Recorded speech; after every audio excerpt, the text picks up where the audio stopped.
안녕하세요, 마리예요. 이렇게 푸릇푸릇하고 건강했던 알로카시아예요.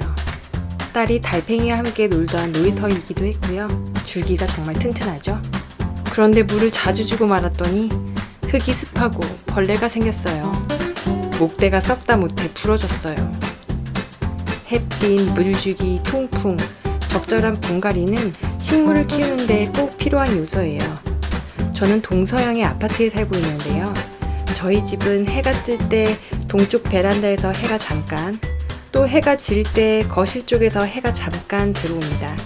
햇빛이 적게 들어오는 집이에요. 햇빛이 잘 들어오는 남양집에서 살았더라면 아마도 저는 온실처럼 집을 꾸몄을 거예요. 그 정도로 식물을 좋아한답니다. 그럼 해가 잘 안 들어오는 집에서 살면 식물 키우기를 포기해야 할까요?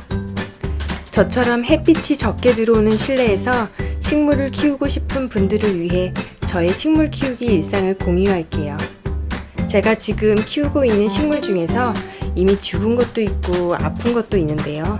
저처럼 빛이 잘 안 들어오는 집이나 실내에서 화분을 키우는 분들에게 제 영상이 안내서가 되었으면 합니다. 더 이상 우리 식물을 죽이지 말자고요. 오늘은 무름병으로 죽어가고 있는 알로카시아를 살려볼게요.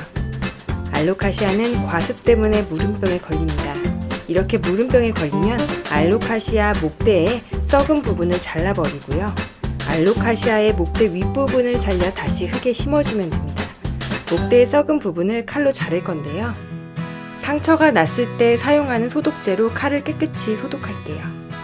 칼로 식물을 잘랐을 때 식물에 상처가 덧나지 않도록 소독하는 거예요. 목대가 많이 썩어서 말랑말랑하네요. 어디까지 썩었나 확인하고 썩은 부분은 다 잘라줘요. 시든 잎도 벗겨서 정리했어요.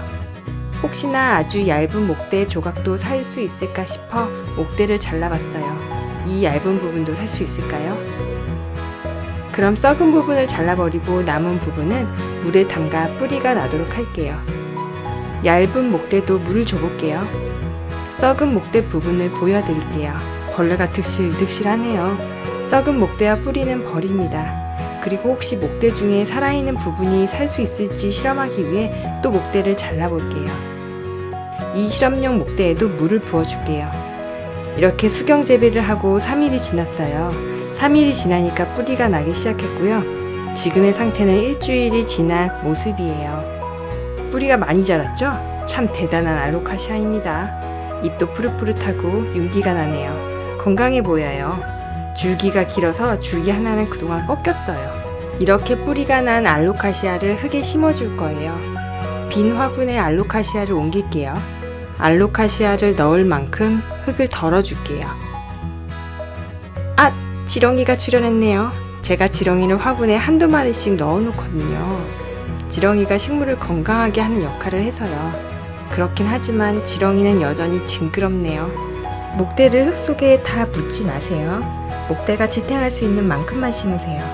목대의 2분의 1에서 3분의 1 정도만 흙 속에 넣고 흙 밖으로 나온 뿌리는 잘라줍니다. 과습에 약한 식물은 흙 대 마사토의 비율을 6대 4에서 7대 3 정도로 권장합니다. 이때 줄기가 길어 흐느적거리는 부분을 잘라주었어요. 줄기를 자를 때 아랫부분은 약간 남겨두었어요.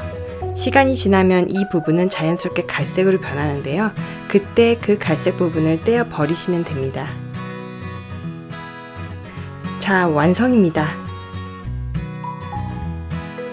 실험 삼아 물에 키워본 목대의 결말입니다. 여러분은 이렇게 얇은 부분이나 목대를 세로로 길게 남기지 마세요. 이렇게 됩니다. 광합성으로 인한 에너지 소모를 줄이기 위해 분갈이 직후에는 바는지에서 적응 기간을 가지는 게 좋은데요. 알로카시아는 직접적인 빛을 받기보다는 그늘진 실내에서 잘 살아요.